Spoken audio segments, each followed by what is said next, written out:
Bridget Danner from Women's Wellness Collaborative, and I wanted to take you on a little tour of my home today for the purpose of talking about avoiding toxins when we make home purchases. So if you followed me for a while, you know that I had to move out of my old home because it had toxic mold in it, and that meant we could bring basically nothing we owned with us.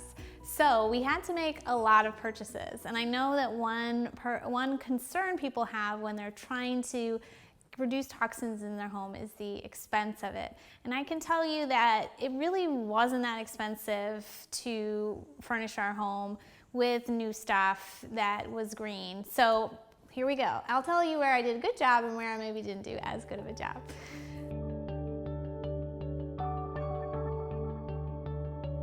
So this is a locally made couch with no flame retardants, so that was good. This is a coffee table with some reclaimed wood and metal, so I feel pretty good about that. This chair, maybe so-so. It's new, it's man-made material, so probably has a little off-gassing. We've got a rug made out of cowhide, so natural materials, which is cool. An area that is a little harder to control is we got a new TV.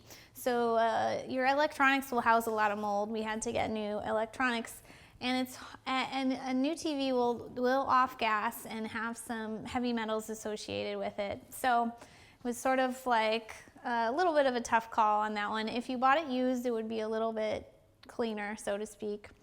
And if you want to come on over here with me, we also got this used dining table, so saved a ton of money on this.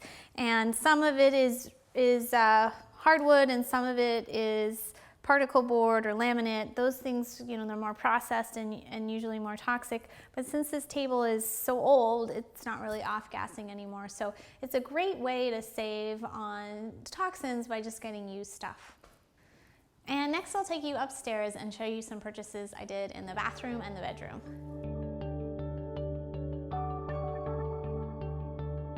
So let's do a little bathroom tour here. So one of my hardest purchases to make was a shower curtain liner, because the vinyl that is in most shower curtains is not so good, and the process of making vinyl releases a lot of toxins into the environment. It involves a lot of toxins. So I was really struggling with this one, and then I found out that they had these, this kind of like a polyester fabric liner. It's totally waterproof or water repellent, and I didn't even have to special order it. I just got it at Target. And you actually don't even need two. You can just use this alone as like a liner and curtain, unless you prefer the look of having both. So these aren't major purchases, but I'm definitely super into clean beauty products. So I'll just show you a few I have around. I love this healthy clay. It's from here in Oregon, and you can use it. I use it like to scrub my face or as a mask. It's pretty awesome. This is another local company that has really high quality skincare with essential oils and good stuff. This is a non-local company, Eminence, that I love. It's a spendy company, but the quality of product super high, like organic and biodynamic.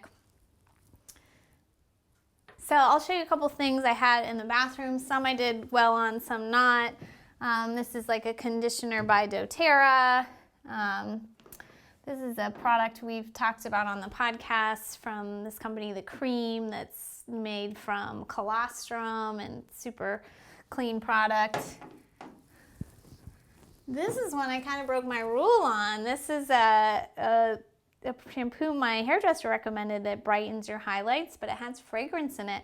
And I kind of caved because it's only something you use like once a month. But frankly, I should have gone online and seen if I could find one of these purple shampoos that didn't have fragrance. So I'm usually really, really strict about not using fragrance.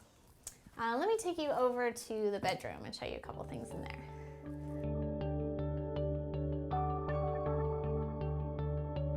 So another really big, difficult decision was our mattress. It is not the easiest, although it's not impossible, to find a comfortable mattress that is also non-toxic. So most mattresses have fire retardant that's kind of required. Bed is not made because dog refuses to get off the bed.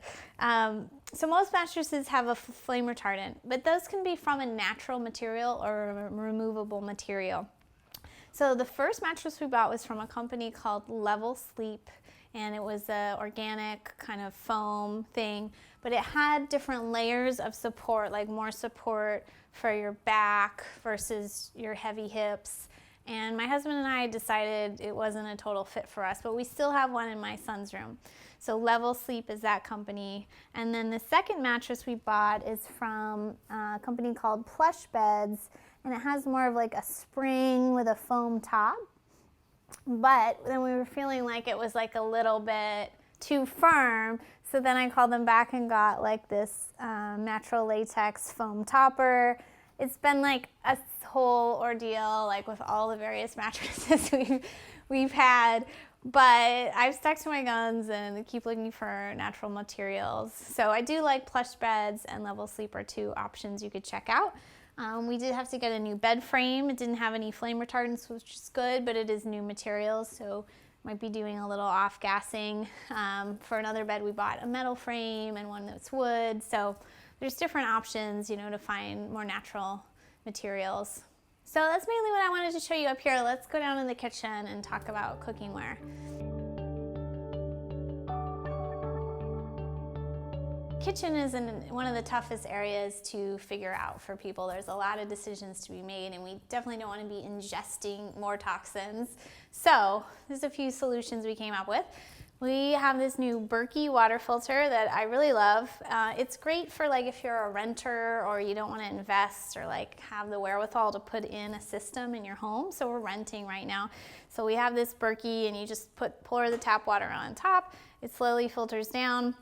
It's a little slow, so you have to keep an eye on it. But you can get bigger ones and you can get travel ones, and it cleans everything out, and the water tastes like really neutral and clear. So I do like this. It was like a $200-ish, so not too bad. I think it's pretty attractive. So food storage, we got a bunch of these glass pyrex things, and a lot of people say, oh, it's so expensive. And honestly, we had to start from scratch, and it honestly wasn't that expensive. You know, how many do you really need? You know, maybe like 8, 10 of them at the most. And they come in different packets and stuff. I would caution you don't want to put in food hot and then have this plastic lid be exposed to heat either. So make sure your food is cool before you store it. Let's see. So we also have, you know, just like anybody, I hate to clean up stuff. So this is a nonstick baking sheet by Maker, but the type of nonstick that is on it is healthy, like ceramic or anodized metal or something like that. That brand is Maker. This is one called Green Pan. Again, I just got this at Target. I didn't have to search high and low, but it's non-stick, but it's like a healthier non-stick. My only little complaint is like it has a plastic handle, and since we have gas, that handle can get a little too close to the heat and then start to melt, so you don't want that. But that's kind of like, if we're careful, we can keep that away. So another thing that's important is cleaning in a green way, non-toxic cleaning. That's a big place where we can get tripped up and think that we really need to use toxic stuff when we actually don't. So one resource for that is my friend Marisa Snyder's book, Smart Mom's Guide to Essential Oils. It's a great handy book, and she's also giving away what she calls a green spring cleaning guide, where she's got recipes and resources to get started with cleaning your home in a green way. So hope you can check that out. Just see the link after this video, below this video. We appreciate you watching. If you want to share some comments about things you bought for your home that worked out really well, product recommendations, we'd really love to have your share. Thanks so much.